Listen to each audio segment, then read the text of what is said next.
E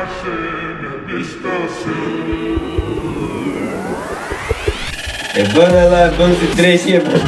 Ta e kriminella, po I vrasin njerëzit, po I lën pa bukë. Ke parti në një krim të dali vetë nga molla? We will not allow responsible. Any hearing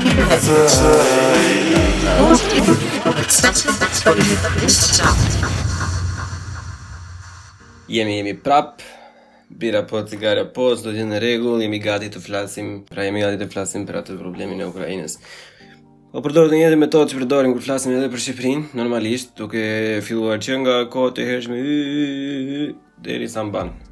Pavarësisht se është prap më e thjeshtë sa shumë shtete në Ballkan, domethënë, po prap ka atë kompleksitetin e vet Ukraina.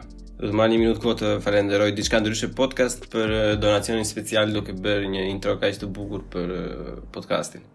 Shumë faleminderit, check it out. Linku do e keni poshtë. Mënyra se si do të tregoj do jetë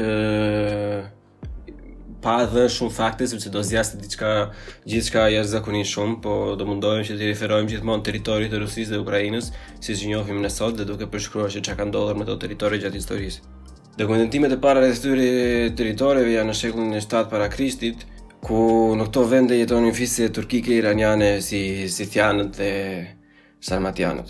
Herodoti ka përshkruar këta nomad dhe jo nomad, njerëz që jetonin në bazë të kuajve, kishin qendër të kulturës, ekonomisë edhe mbijetesës së tyre. Në veri të tyre jetonin venedat që mendohet të jenë paraardhësit e slavëve siç i njohim ne sot, por në veri të tyre, që do të thotë në territorin ku është sot Bielorusia, Polonia e diçka e tillë. Siç e dimë dhe që është mirë dokumentuar, dyndjet slave fillojnë në shekullin e 4 dhe të 6, gjatë rënies së perandorisë romake, sidomos asaj të perëndimit që u gropos fare. Disa nga këta slav u vendosën në territoret perëndimore rreth tyre, që ishin fisë gjermanike, në vendet ku sot janë Çekët, Slovakët, Hungaria dhe Polonia. Të tjerë u kaluan në jug, në Ballkan. Ne kemi komshi tanë, by the way, janë paraardhësit e jugoslave. Po ne do fokusohemi te kjo pjesa e juglindjes dhe lindjes, që janë fiks paraardhësit e rusëve dhe ukrainasve. Mbas tyre dyndjeve dokumentohet që në vitin 750 slavët shtriheshin nga liçeni lagot në veri deri në detin e zi në jug, por brigjet e detit e zi nuk ishin settlement statik, ishin gjithmonë në ndryshime me trazira etj. Populli slav, si çdo popull tjetër, përshkruheshin nga grekët dhe romakët si barbarë që jetonin të decentralizuar, pa ekonomi, fisë të ndryshme që kishin edhe probleme mes njëri tjetrit dhe pa një identitet të saktë slav, pavarësisht se flisin të njëjtën gjuhë dhe kishin të njëjtën besim pagan me zotat e tyre, siç kishin shumica e kombeve në ato kohë. Fillimet e ndryshimeve fillojnë në shekullin e 9 në lëvizjet e skandinavëve.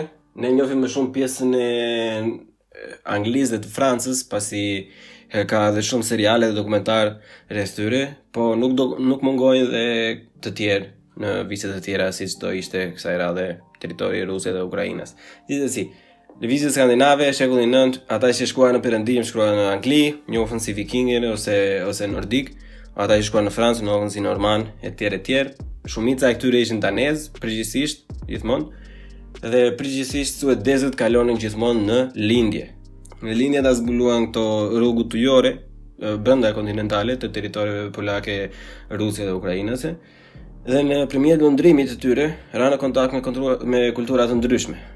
Disa ato kultura, për shembull, përveç slavëve, ishin kulturat e bulgarëve dhe kazarëve, të cilët gjendeshin në lidhjen e lumit Kana dhe Volga, kurse gjatë lundrimit të lumit Dnipër, nordikët, suedezët, vënë emrin si doni, ranë në kontakt me shumë fisë të ndryshme slave. Lumi Dnipër deri në detin e zi dhe kështu nga deti i zi, nordikët arritën të shkojnë deri në Konstantinopoj. Dhe kanë në fakt, pavarësisht se nuk është shumë e ditur, që është një çik fatkeqësi që shumë pak ata e dinë, por që kanë qenë shumë mirë të dokumentuar dhe të njohur në Konstantinopoj ose në Bizantin asaj kohe gjithmonë. Nëpërmjet këtyre rrugëve ujore, këta nordik bënin tregtri më së shumti dhe kur tregtia nuk funksiononte, ratings, gjithmonë pushtime, vjedhje, më the të thash. Për ato që njihen më shumë vikingët, është common knowledge deri diku. Këta nordik quheshin nga slavët Varangian ose rus. Pra, fjala rus nuk i përket fiks rusëve siç i njohim ne sot nga origjina, por ishte fjala që slavët përdorin për suedezët ose për nordikët në përgjithësi. Ose Varangian, po Varangian e përdorte më shumë Bizanti dhe e bile përmenden edhe në një libër të Pullumxhufit dhe Skënderbeu ma mendja, sepse perandori Bizantit kishte gjithmonë një gardë personale me viking ose Varangian. Pra, skandinav si në çdo vend ku shkuan e super dominuan atë territor dhe njëjta gjë ndodhi edhe me territoret të rreth lumit Dnipër, edhe pothuajse të gjithë territorit rus, bielorus, ukrainas etj. Skandinavët dominuan të gjithë tributet që ishin aty, i dominuan slavët, dominuan finët, dominuan baltikët, edhe mbas krijimit të një mlefi të përbashkët të gjitha këtyre fisëve të tjera, u krijua një vazhd kryengritjesh e cila i ahoqi atë gripin e fortë që kishte kultura nordike, si overlords në kulturat slave, fine dhe baltike. Por gjithsesi me largimin e skandinavëve u largua dhe ai stabiliteti, pavarësisht se të gjithë nuk u larguan. Për shembull në qytetin e Kievit, që ishte shumë i vogël akoma, zotërohej nga dy vëllezër nordik, të cilët bënin rregullisht trazira në pjesën e Bullgarisë, Konstantinopolës, më the të thash. Por si gjithmonë nga anarkia lind nevoja e krijimit të instabilitetit, nga ky kaos që mbizotëronte në të toka, lindi nevoja për një stabilitet që do vinte në formën e një princi të cilit slavët e kërkuan vetë dhe përsëri e morën nga Suedia. Ky princ u thirr për të qenë si kryetari i përgjithshëm i fisëve të ndryshme. Prap do ishte e decentralizuar, por për çështje madhore, për të shmangur luftrat konstante, do ishte si tip gjyqtari për të ruajtur një farendë disa dhot të vogël rreth këtyre kulturave. Ky princ ishte princi Rurik. Rurik u vendos në një ruinë të vjetër slave që quhej Novgorod. Novgorod, ta marrim mend, është qytet edhe dukat i rëndësishëm. Me këtë princ lind edhe dinastia, ose nuk është fiks dinasti, po thjesht një vazhd princash ruridik që quhen në histori, për shkak se të gjithë nisen nga statusi dhe simboli i këtij princi të parë, që quhej princi i madh dhe kujdesej për mbarvajtjen e fisëve me njëra tjetrën. Mbasi Rurik u vdes, princi Oleg vjen në pushtet në vitin 1862, duke lëndruar në lumin Dnipër. Olegu shikon aty Kievin, shumë i bukur, shumë nice. Shikon ata dy vëllezërit e tjerë nordik, ja vjedh komplet statusin atyre, edhe vendosi qendra tani nuk do ishte më Novgorodi, por do ishte Kievi, sepse ishte në një pozicion jashtëzakonisht shumë të mirë, ishte shumë afër detit të zi, edhe kishte kultura të ndryshme të qark vetes. Në ato kohë ishin kultura bullgare ishte gjë established në jug perëndim të tyre, në lindje kishin kazarët, edhe të rrethuar pastaj nga fisë slave, kështu që kishte më të kontrollueshme të gjithë situatën. Këtu nis ideja e shtetit Kiev rus, ose rusët e Kievit, ose përktheje si të duash, po Kiev rus është gjë. Edhe me idenë e krijimit Kiev rus, merret përshtatet edhe titulli nga princi i madh i slavëve në princi i madh Kiev rus. Kiev është fiks ashtu si tingëllon, është fiks qyteti që është sot Kiev, kryeqyteti i Ukrainës. Është një i Kiev që bëhet fjalë në këtë histori. Domeni i shtetit Kiev rus ishte një shtet që ishte me kultura jashtëzakonisht shumë të përzierë, kishte slav, kishte baltik, kishte fin, kishte popull gjermanik, kishte popull bugar, turkik, pečenek, kishte jashtëzakonisht shumë kultura të ndryshme, por gjithsesi mazhoranca ishte slave. Slavët akoma në këtë kohë ishin pagan, edhe gjuha e tyre është gjuha paraardhëse e Ukrainës së sotme dhe Rusisë, Bielorusisë, të thash. Pas vitit 980, 912, Kiev rusët fillojnë të konvertohen avash në ortodoksizëm, duke pasur akoma më shumë të vështirë nga dita në ditë për të kryer marrëdhënie biznesi me popujt që kishin fqinj, si për shembull Bizanti që ishte kristian ortodoks, popujt në perëndim që ishin katolik apo kazarët. Kazarët në këtë kohë ishin hebre, judaistë që kishin ndryshuar nga paganizmi mongol ose paganizmi turkik me zotin e qiejve, ishin kthyer në judaizëm. Sipas legjendave, mendohet që princi Vladimir zgjodhi pikërisht ortodoksin kristiane si religionin e preferuar për shkak se katolikët nuk i kishin ndërtesat mjaftueshëm të bukura, Islami ndalonte alkoolin dhe thoshte që ne si kulturë nordike nuk mund të jetojmë pa alkoolin dhe kazarët thjesht nuk e di, i kishin fobi sepse nuk e kuptonin se njerëz që ishin sklever dhe ishin larguar nga territorit e tyre nuk mund të ishin shembuj për prosperitet etj. Kështu që vendos të jetë ortodoksizmi. Tash filani për t'u baptizuar ose për t'u pagëzuar në një mënyrë spektakolare, se nuk mund ta bënte dot si rob të ikte në kishë të pagëzoj, do të ta bënte diçka që të ishte masive. Pushtoi qytetet bizantine në Krime, i kërkoi perandorit Bazilit të dytë të Bizantit që t'i jepte motrën e tij për grua dhe dita të dhuratat pastaj ar, flori, ku diqon. Tash ky i dyti duke parë që ishte me luvë nga të gjitha anët për mos të hapur konflikte të tjera, normalisht e pranoi këtë. Princesha Ana, që ishte motra e këtij, vajti për të martuar me filanin. Lived happy ever after, not really. Gjithsesi, pas kësaj martese u detyrua çdo qytet, shtet, fshat, tribu që të kthehej në ortodoksizëm, pati normalisht qendresa, por që nuk zgjatën shumë.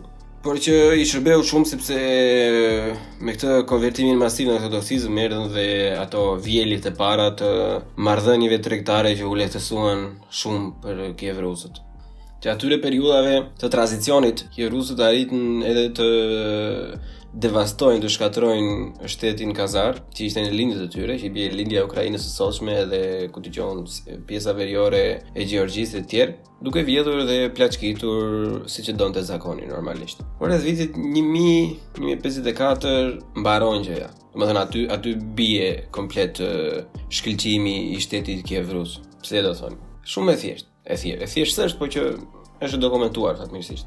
Mbas këtyre viteve fillojnë dytjet e para të kumanëve Kipçak, pasi më përpara Ukraina, si thashëm. Se si jemi akoma të identiteti i Ukrainës, nuk ka akoma Ukrainë. Kievrusët u detyruan të shkatërronin fiset peçenege turkike për shkak se ata bënin rregullisht rejt, plaçkitje në territoret e tyre dhe ishte një problem që duhej zgjidhur një herë e mirë. Po duke i shkatëruar ata, duke i hequr ata nga loja, e hapën kufirin për fiset e tjera nomade, siç ishin Kipçakët kuman, të cilët u dyndën fuqishëm dhe u bën një problem gjithashtu madhor për kievrusët. Por kjo ishte thjesht maja e icebergut. Pas viteve 1200 filluan dyndjet e para mongole. The Scourge of Gods është e njohur kjo. Mongolët në fillim u paraqitën përpara kievrusëve vetëm me kërkesën që ata të dorëzonin kumanët për shkak se kishin mosmarrveshje, edhe pse kumanët si nomad nuk kishin bashkuar mongolëve, por i kishin rezistuar. Dhe për çudi kievrusët, edhe pse kishin një histori qindravjeçare me luftë me kumanët, nuk pranuan, po u bën aleat. Kjo vërtet dua që i kushtoi shumë kievrusëve. Betejë e 1223 në lumin Kalka është një betejë historike ku kievrusët me ushtri nga Kievi, Chernigov, Galicia, Vohina, bashkë me aleatët e tyre kuman, u shkatëruan afër lumit Kalka nga taktikat shumë fleksible dhe agjile të mongolëve. Dhe aty procese u shkatëruan edhe shumë dukatet e tjera të shtetit kievrus, si ishte Vladimir e të tjerë. Pas zgjidhjeve të problemeve të brendshme, mongolët u rikthyen përsëri në lindjet e Europës. Tashmë ata kishin marrë informacionin prej viteve përpara dhe u dyndën fuqishëm në territoret e kievrusëve, duke shkatëruar pothuajse çdo dukat, përveç Novgorodit. Kthehemi para, thamë që përpara Novgorodi qyteti i parë. Madje edhe Kijevi u shkatërua komplet, bile në një vitin 1240 u doq dhe mendohet që nga 50.000 banorë mund të kishte në atë kohë në qytet vetëm 2.000 dolin gjallë, të tjerët u masakruan të gjithë. Siç ishte zakoni i mongolëve, domethënë, se ata drejt e bën të tyre. I thanë dorëzoni, jo. Por e dorëzoni, po jo. Por e dorëzoni, Allah të vdisni, jo këta. Po tash çfarë temu? Ne kthehemi te Novgorodi, pastaj prapë, siç e thash, të gjitha këto u shkatruan minimum një herë nga mongolët përveç Novgorodit, i cili ndoqi një taktik jashtëzakonisht shumë të mirë. Në fakt, në këtë periudhë Novgorodi ishte republikë dhe kishin gjithashtu një princ, por nuk kishte të njëjtin funksion siç kishte princi i madh i Kievit. Titulli princi i madh i Kievit ekzistonte, por nuk do të thoshte më asnjë gjë sepse nga që Kievi u shkatrua dhe nuk kishte më atë influencë në domenin e vet. Pra, dukatet ruse u rikthyen prapë tek ajo që ishte më përpara, të përçar, të shpërndar pa lidhje me njëri tjetrin dhe duke i paguar tribu ose haraç mongolëve. Një nga princit më të cilësuar të Novgorodit është Aleksandr Nevski, i dinastisë Voloskovic. Tani kjo nuk njihet se bëri ndonjë luftë kundër mongolëve, përkundrazi. Ai u dorëzua mongolëve komplet, ishte vasali i tyre, paguante tribu, i ndihmonte ata ose ndiqte urdhrat e tyre kur i duheshin përforcinë për luftra e tjerë, por në kohë kishte edhe mbrojtjen e tyre nëse ku dëgjon nga dukatet e tjera të Kiev rusëve i jepte ndonjë gjë në mendje kështu, gjasme të bësh ndonjë kryetar ndonjë gjë. Nuk kishte më kështu, çdo gjë e vendosnin mongolët, domethënë se Novgorodi kishte pëlqimin e tyre. Ajo që bëri Aleksandr Nevski, që u bë dhe i shenjtë për rusët, është mbrojti kufijt perëndimor nga teutonikët që bën kryqëzatat e veriut në Letoni, Lituani, Estoni, sepse ata ishin një nga popujt e fundit të pagane në Europë. Dhe normalisht çdo popull gjermanik ever nuk ngopen kollaj, edhe provuan madje dhe shkuan deri në portat e Novgorodit, por që nuk e mbajtën dot dhe u kthyen prapa nga erdha.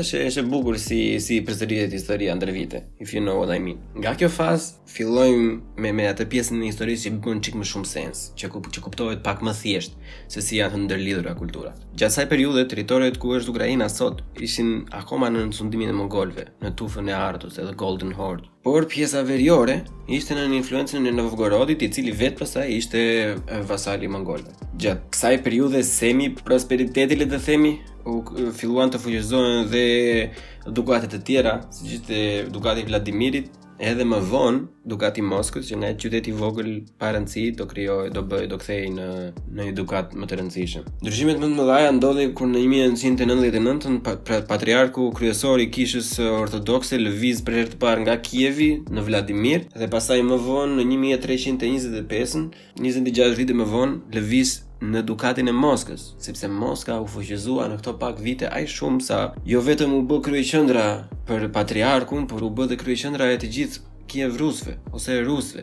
Diçka që unë harrova ta përmendja më përpara ishte që në fillim kulturat ruse dhe slave u përzihen aq shumë me njëra tjetrën sa gjatë shtetit Kiev rus filloi të përdorej për të gjithë, jo vetëm për nordikët, po edhe për slavët që jetonin mes tyre. Ishte edhe një lloj mekanizmi për të dalluar ta nga slavët e tjerë që ishin në perëndim ose nga slavët që ishin në jug që i kemi ne sot aty ku janë. Tani fatkeqësisht territoriet e Ukrainës vazhdonin deri në 1380 të ishin pjesë e Golden Horde, derisa hyri Lituania fuqishëm fare me shumë agresivitet, bam kryqëzata kundër mongolëve, se ashtu ja tha mendja, por që nuk zgjati në një wow, kush e di, në vitin 1453 pastaj u formua kanati i kazarëve prap. Siç ishte. Kompleksiteti fillon pak më shumë kur Konstantinopola bie, që bëri Stambolli i sotshëm, bie kundër selxhukëve turq dhe Moska bëhet gardiani botëror i ortodoksisë, ose i fesë krishtere ortodokse. Ukraina e sotshme, ose territori i Ukrainës së sotshme ishte ndarë në mes kazarëve, polakëve, lituanezëve dhe venedikut. Edhe Venedikut, besoj tash, edhe Venediku ka qenë. By the way, Venediku ka qenë në Krime, në të njëjta territori ku ishte Bizanti më përpara. Klasike Venedikut kjo. Në asaj periudhe, normalisht kishte princra, mbretra, auiu, çfarë lloji që të duhej atyre. Të gjithë mbanin atë titullin princ Ruridik ose të dinastisë Ruridike, por që merr fund me Ivanin e Tmerrshëm, po e mbani mend nga historia, kemi bërë diku, nuk e mbaj mend, klas 7 duket. Në vitin 1581 Ivani i Tmerrshëm vdes. Edhe nga që ishte një qik si psikopat që Allah Sali Berisha kishte vrar ata fëmijët e vet, edhe nuk ishte më pasardhës. Edhe mbaron aty dinastia Rurike ose Ruridike, varet si u pëlqen ju ta thoni. Bazi sa konflikteve të brendshme tash do vi ti, do vi unë, do bëhem unë, do bëhesh ti. Njëri gënjen, tjetri vritet, tjetri elmohet. Në vitin 1613 fillon dinastia Romanov. Këtu bën sens gjëja për ata që e kanë pak ide nga historia. Një nga dinastit më e gjata për Rusin, ose më e gjata më saktë, edhe një nga më e gjatat në të gjithë Europën. Tani duhet të kemi parasysh që territori i Ukrainës akoma nuk ishte brenda Rusisë, dhe për herë të parë në dinastinë Romanov, rusët pushtojnë atë që do quajnë atë kohë Rusia e vogël, që përfshin territoret e Bielorusisë dhe Ukrainës së Veriut, edhe pak polonik shumë çik fare. Gjatë këtij pushtimi, që zgjati disa vite, në vitin 1670 dinastia Romanov arriti për herë të parë të kthehej në Kiev, në djepin e kulturës ruse. Tani Krimea Kanati i Krimes ishte vasali i otomanëve, se otomanët ishin për babo, nuk mbaheshin ato. Dhe duke me qenë se Kanati i Krimes i paguante harace vjetore e taksa ku digjon otomanëve, kishte një traktat mes romanove të Rusisë dhe otomanëve që mos ndërhyej në Krime dhe në një vitin 1783 romanovët e thyen këtë traktatin edhe futen e marrin Krimen. Për gjithë që ju mendoni që mendoja se vetëm në 2014 e mori Rusia Krimen, jo plak, kanë fiksim ata, nuk e di, i bie në kokë për atë Krimen. I pëlqen keq fare. Po gjithsesi prap nuk e kemi atë identitetin Ukrainë si emër, si shtet. Akoma nuk është formuar ajo gjë. Megjithëse ka pasur luftra, kozakët ishin një popull i krijuar në ato rrethina që mendohen që të kenë lidhje me kazarët më përpara, edhe me mongolët e turkikët që ngelen në ato zonë. Munduan disa herë të krijonin një shtet të pavarur nga Rusia, nga Lituania, nga Polonia, po nuk ja arritën. Ata e shpallën disa herë hetmanatin e kozakëve si të pavarur, por që nuk ja arritën. Bile u bën ai shumë të padëshiruar nga romanovët sa filluan të prindiqen keq fare pastaj si smlidheshin në Shqipëri, në treva shqiptare ose në gjithë Ballkanin, djemtë e princerave shqiptare të tjerë. Edhe kozakët u filluan të mblidheshin, të formoshin skuadrille jashtëzakonisht shumë të forta sepse ishin të njohur për brutalitetin e tyre dhe të dërgoheshin kudo ku Rusia kishte nevojë të shtypte me dhunë. Ishin të padëshiruar se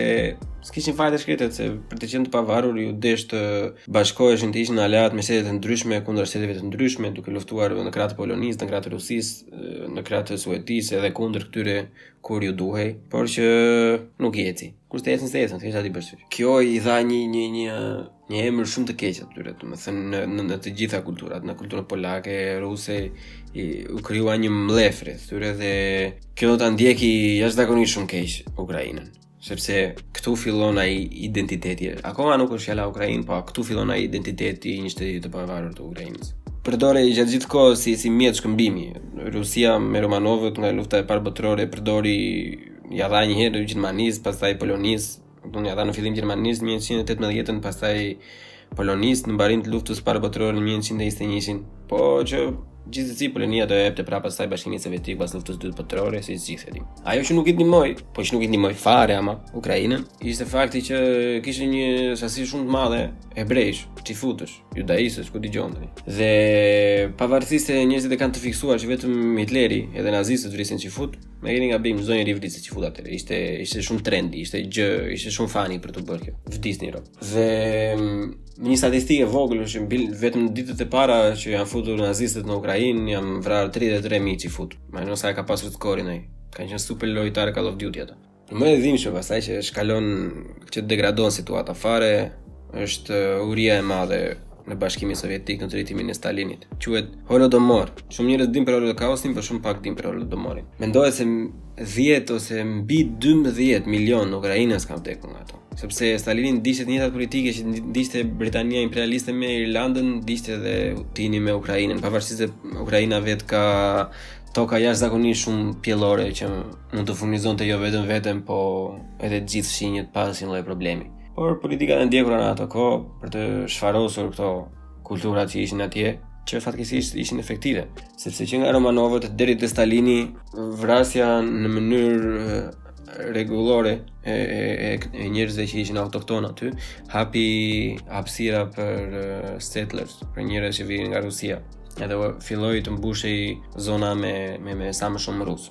Gjatë Bashkimit Sovjetik nuk është, domethënë ka disa dokumenta, po nuk janë shumë të sakta, për shkak se të gjitha janë të dokumentuara nga Bashkimi Sovjetik dhe ata kanë shkruar çfarë do të trapi atyre në fakt ose çfarë duhet bëj. Ta bëjmë çik fast forward, çu kalojmë vitin 1991, mbas rënies së Bashkimit Sovjetik. Në vitin 1991 Ukraina merr pavarësinë për herë të parë nga Bashkimi Sovjetik, ose e shpall, saktë. Dhe kemi për herë të parë shtetin e pavarur Ukrainës me identitetin si Ukrainë. Pjesërisht me identitet kozak, por duke i mos anashkaluar dhe kulturat të tjera si rumune, moldave, bulgare, turkike edhe hazare. Tash gjëja që është më çmendur fare, në vitin 1993 Bashkimi Sovjetik e pranoi pavarësinë e Ukrainës me kushin që do të dorëzonte të gjitha armët bërthamore. Duket qartë që aty ja ka bërë gropën vetes, se nuk ishte më asnjë mjet që të mbrojë nga një superfuqi e tillë. Gjithsesi, Bas pavarësisë u ngrit shpresa si në çdo vend tjetër, u mbajtën zgjedhje demokratike apo jo, është pyetje tjetër, po që më mirë sa komunizmi në Bashkimin Sovjetik ishte. Sondazhet thonë që në ato vite nga gjitha këto vuajtje të mëdha dhe mlefi që ishte krijuar nga overlordët rus të Bashkimit Sovjetik, ukrainasit ishin më shumë se 68% pro-europian dhe donin të implementonin politika të tilla si edhe të futeshin në një të ardhme të afërt në Bashkimin Evropian. Vazhdojmë akoma. Vonë në vitin 2004, viti i rëndësishëm, kur ka ndodhur zgjedhje në Ukrainë, zgjidhet Viktor Yanukovych. Akuzohet për vjedhje të zgjedhjeve, gjithashtu dhe ndihmë nga Rusia.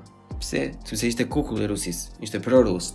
Edhe bënte çdo gjë. Gjithsesi, kjo ndez ato që u quajtë revolucioni portokalli, i cili mundsoi një zgjedhje të dytë, një votë të dytë, që solli Viktor Yashchenko.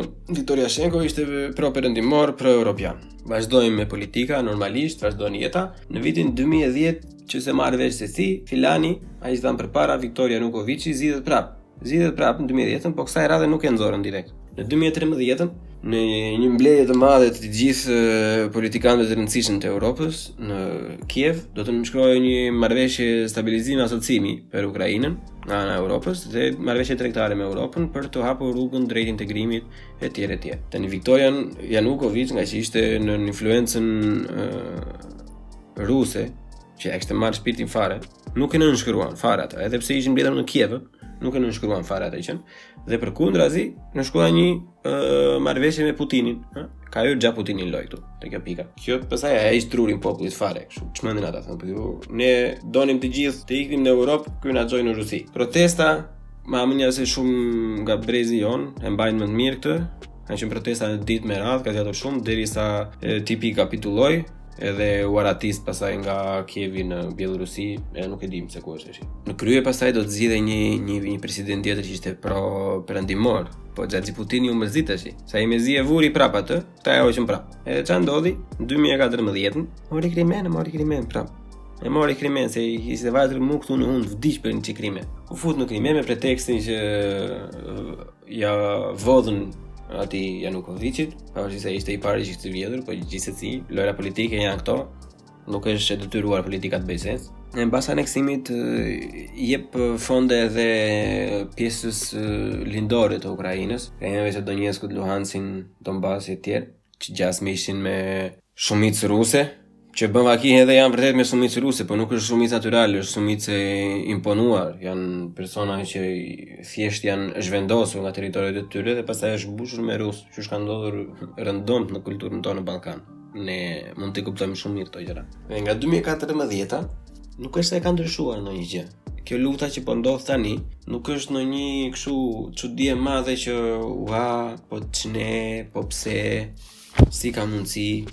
Ato krajinat lindore, në mbasi Luhanski, gjithmonë kanë qenë në konflikt, gjithmonë kanë qenë në luftë. Kur kemi ardhur ne brezim në Gjermani në ato kohë, ka pasur shumë studentë ukrainas dhe ne nuk e dinim pse, që ishim mësuar vetëm me sirianë dhe kështu që ishin refugjat, por kur i patëm kontaktin, siç kam pasur unë kontaktin me studentë kolegë, morëm vesh se disa ishin nga Krimea, disa ishin nga Luhanski apo Donbasi etj, sepse ato ishin të mbushura me separatistë rus, me banda që mbështeteshin drejt për drejt nga Putini. Pse është interesante kjo gjë tani? Me si duhet ta kuptojmë ne këtë? Në postin që u bëra tha që Putini thotë se kemi histori të përbashkët, por nuk e thotë se çfarë histori të përbashkët kanë. Historia e përbashkët që ta kanë ana pozitive është se Kievi është vërtet djepi i kulturës ruse. Aty ai është hera e parë ku ata kanë dalë në arenën botërore si shtet. Po është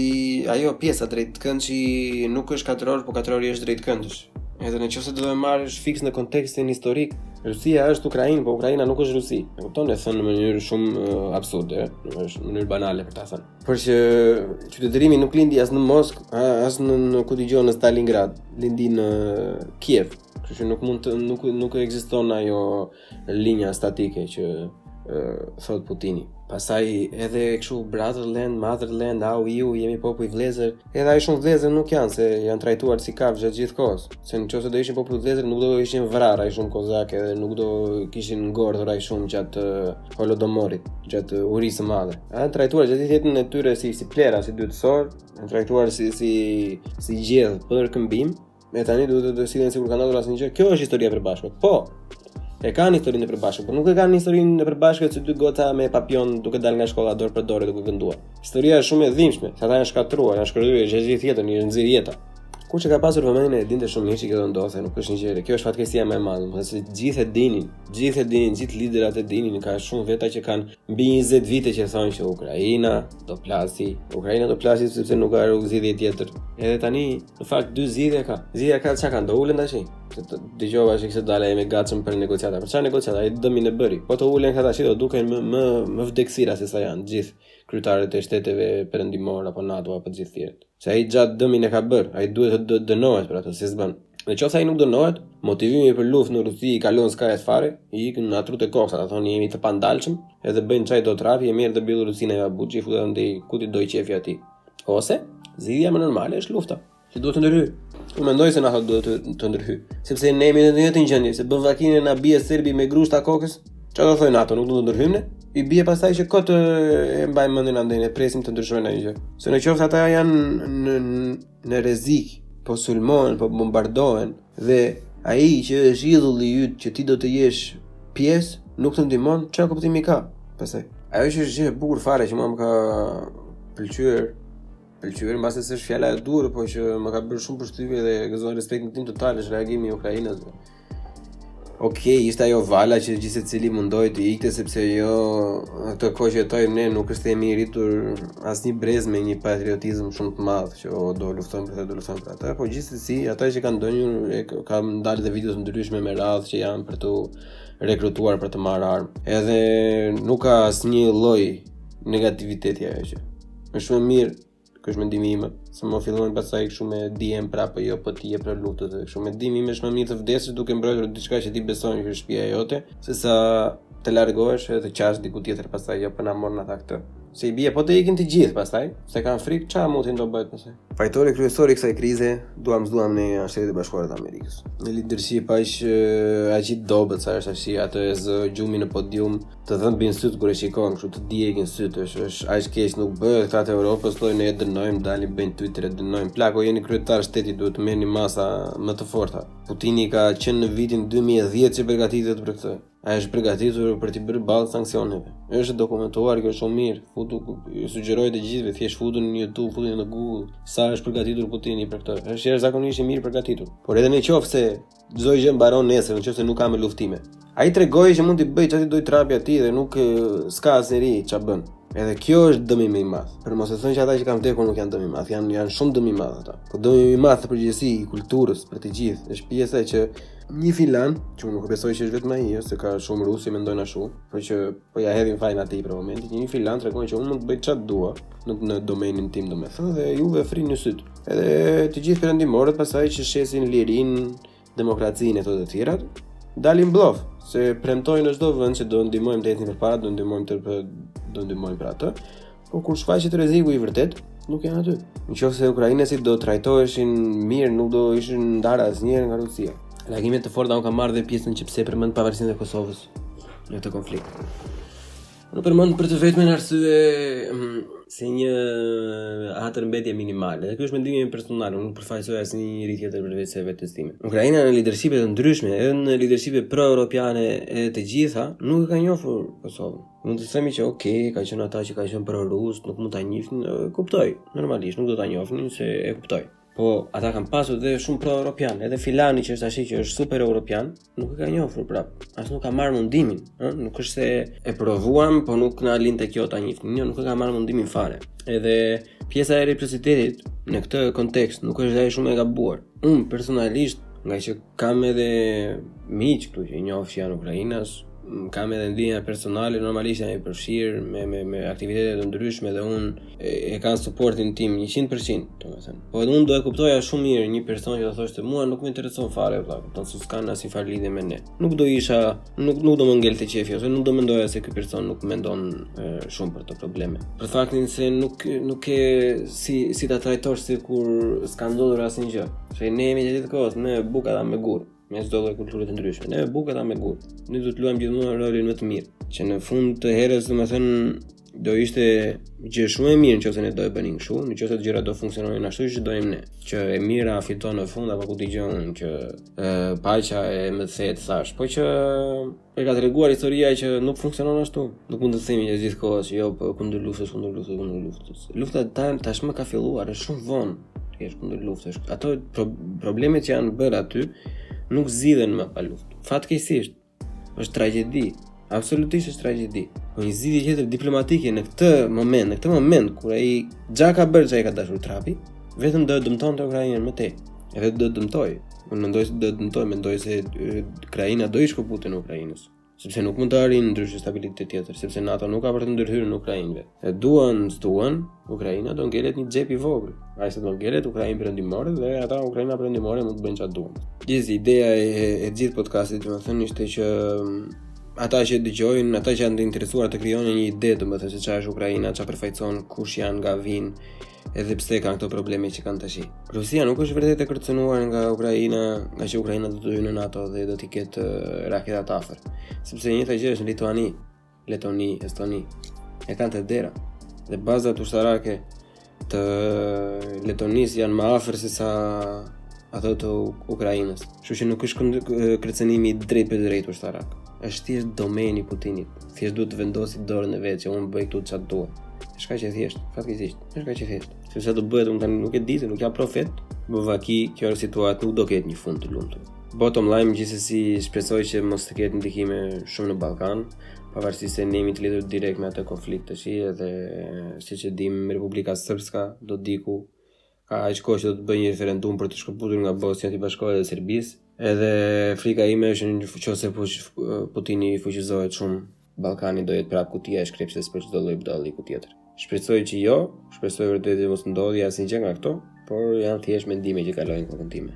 Faleminderit që dëgjuat, bëni like, komente, jepni mendimin tuaj, shtoni na një gjë, nëse unë kam bërë ndonjë gabim në rrëfimin tim, mund të jepni një feedback të vogël, mund të bëni korrigjime, unë jam edhe zakonisht shumë i hapur për inputet tuaja se janë thjesht ndihmë edhe nuk e marr asnjë si ofendim apo ngacmim apo tjerë. Gjithë të mirat, edhe ruani kokën. Ju falenderoj që s'keni asnjë punë tjetër se sa të më dëgjoni mua duke folur në veten time. Të isha shumë falendërues nëse mund të reagoni në komente për cilësinë apo për tema të tjera, shpërndarje nëse ju pëlqen. Faleminderit që jeni me mua në këtë rrugëtim.